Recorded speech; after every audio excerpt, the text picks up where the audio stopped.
賽馬謝飛陪你起飛。Hello，大家好，我係謝飛啊。嚟到呢個4月嘅22號星期三凌晨啊，即係4月21號星期二夜晚，就預備錄製呢個4月21號星期三啦，就跑呢個曲組夜嘅 B 欄賽事咁啊。B 欄通常都係比較離前字，如果大家留意都比較離前字嘅賽事嘅。咁今次嘅主題就係重錘谷組啦，就會唔會係呢隻馬嘅叫首飾天空嘅翻版啦？咁亦都好多網友問啊，點解每次個主題都唔係咁明顯，或者唔明我個想表達咩？其實都係重點，都係想大家入去睇，因為啲人就可能睇完個標題或者睇個馬名㗎嘛走，咁其實就唔係咁好，因為始終希望當啲人訂閱啦，咁同埋都係最主要都係希望大家能夠認識賽馬，遠離賭博嘅。咁我哋重溫翻上一次啦，就4月19號星期日嘅推介賽事，咁都係嗰句啦，因為原來真係沙田未開齋就真係都開唔到齋，咁已經都醒目㗎啦，都少住㗎啦。咁就係先買個第5場就10號嘅萬事勝利就一 win 兩批啦，咁就結果就係跑唔出水準啦。即係我諗隻馬要再減啲分啊，即係有啲似即係我都係咁講，可能係有啲似福星小子嗰啲，可能要減多少少分，可能去到41分度啊，再留意下嚇。咁呢個第一個。咁啊，第二個就即係整個2村1過關啦，咁就諗住個位置 Q 萬事勝利對搭呢個超開心，點知就超開心跑第一，萬事勝利就跑唔出。咁有啲人話啊，點解唔穩陣啲要個潘頓嗰隻呢？其實都係嗰句，其實我做呢個頻道目的都係希望，如果係有分頭嘅話，就盡量揀個有分頭嚇，咁就以小博大或者最好都係唔好買咁樣啦。另外搭埋嗰隻電源之區呢，其實都有啲信心嘅，不過就真係蔡明少打得即係跑得唔係咁好啊。咁啊，你見佢都去到中段都放棄，咁啊最後佢俾人罰款啦，即係冇爭取最佳名次啦。即係其實我覺得位置都有機會，咁呢隻可能都係啦，減多少少分再留意一下。咁唔中就唔中啊，就冇咩解釋㗎啦。即係有好多唔同嘅頻道有好多解釋啊，又話中啊冇㗎，你都係睇最終嗰個情況啦。因為我好明顯啊，中啊中，唔中啊唔中，有好多貼4隻貼6隻嚇，甚至可能有6隻8隻咁又話中咁，但係你睇翻個本啊嘛，係咪先？咁啊有個頻道都講得幾好嘅，咁未來都可以參考下，因為佢都話啦，你貼4隻，咁你話啊有一隻 win 咁樣，咁你4隻你每次買10蚊，咁你都輸40蚊啦，係咪？咁啊又話嗰度中嗰度中，其實你買咁多彩池，其實可能根本係翻唔到本嘅。咁呢個就自己三思而後行啦。咁啊去到呢度係啦，哇！發覺唔對路啦，如果都哇輸咗成10幾蚊，咁就建議大家都覺得咁啊，真係可以嘅話就唔好買啦。咁就當係一個經驗。咁但係都唔係嘅，都想參與少少嘅，咁就睇下留意今日嘅推介啊。咁亦都係啦，咁啊統計過就自己發育谷呢就比較好少少，咁就又想搞有啲分頭，咁啊睇埋嗰個騎師王、練馬師王，其實開頭都對毛偉傑同埋梁家俊都有啲信心，但係奈何啲賠率就嗰個騎師王、練馬師王冷得有啲過分啊，咁所以揀啊，不如就算啦，咁我不如就揀翻第6場啦，咁樣嘅。咁啊，睇翻個速勢圖，第6場4班1000米，咁就都有幾個擂台等嘅馬嘅，咁所以變咗其實都唔係話冇爆冷機會㗎，大家都可以細心留意下。咁啊，先講個步速先啦，咁啊中等步速。咁啊，先講嗰個美麗登場，上次都知道係3強之一，即係財將啦、美麗登場啦，同埋嗰個風采人生。咁最後就係美麗登場同埋嗰個財將就雙雙跑出嚟。咁啊，我貼嘅財將就跑第一，咁美麗登場就跑第二。咁理論上再跑其實都冇乜問題。咁但係就8檔。同埋其實呢場都有啲暗湧，係咪真係咁順利放到出嚟呢？或者上次其實咁靚都捱唔到尾嘅話，如果熱門嘅話呢，大家都要三思啊！咁所以呢隻呢，我暫時擺低啦。咁數落就係呢個王者有利啦。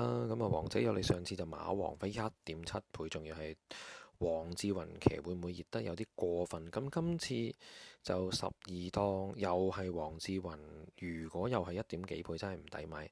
咁啊，另外再睇啦，上次贏佢嘅馬達呢，都再跑麻麻地，咁所以係咪值得熱門呢？呢隻我都暫時擺低啦。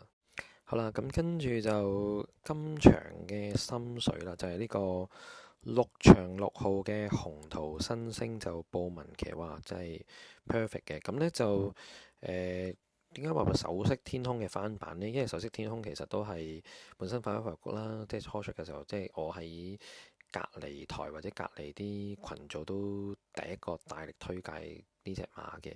咁啊，講翻紅桃新星嘅原因就係因為我開頭以為呢隻馬係退咗役添啊，咁睇，原來佢仲係5歲，原來係一個大嘅休息嚇，但係其實冇乜問題喎，操練冇問題，睇翻啲操練。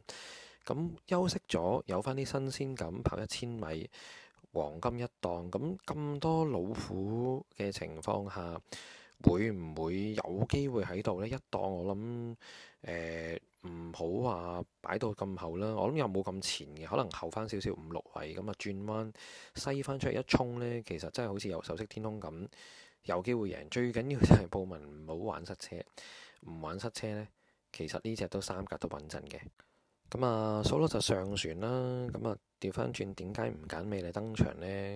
因為呢隻都幾快嘅，一開波好快，亦都可能有啲偷雞一上轉彎。咁如果佢學識咗捱到嘅分鐘，唔係話冇機會。咁但係咁樣嘅步速情況下，我覺得會更加對紅桃新星有利。咁所以呢隻上船我都暫時唔要住啦。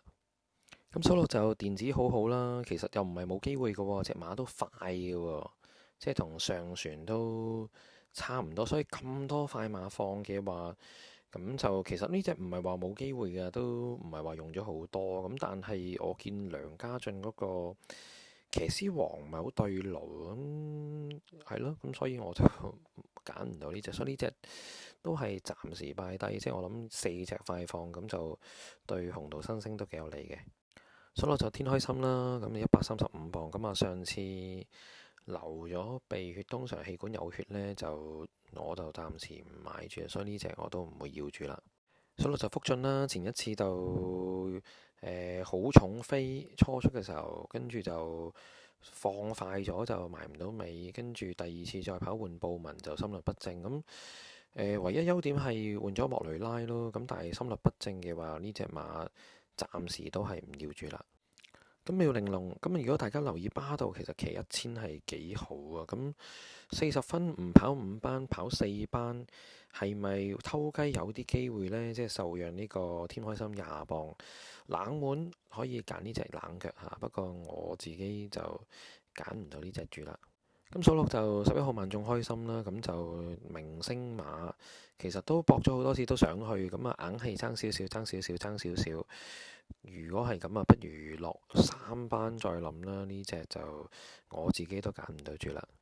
數落就新組合啦，遙遙日想配呢個奧爾文，唔係話唔得㗎，因為隻馬本身跑1000都唔錯㗎，都冇乜點輸過。咁啊，跑泥地諗住就恰下啲對手唔係好強，咁就有買開中嘅，其實可以留意下啦。咁但係因為你都知我買入面批咁樣，所以呢隻只能夠冷腳，但係我就揀唔到住啦。數落就天火同人啦，就11檔配布浩榮，布浩榮唔係好熟。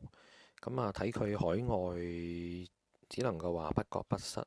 咁啊，排咗11檔，咁啊，大家又記得就係我第一次貼嘅冷馬就係呢個天火同人啦，跑位置文文堅騎。咁如果大家有留意嘅話，其實文文堅本身個人都幾狠嘅，騎完啲馬之後，其實再出呢啲表現麻麻地。咁又11檔，咁就步速啱佢追嘅，咁但係我就揀唔到啦。咁啊，冷腳大家都可以諗一諗咁樣。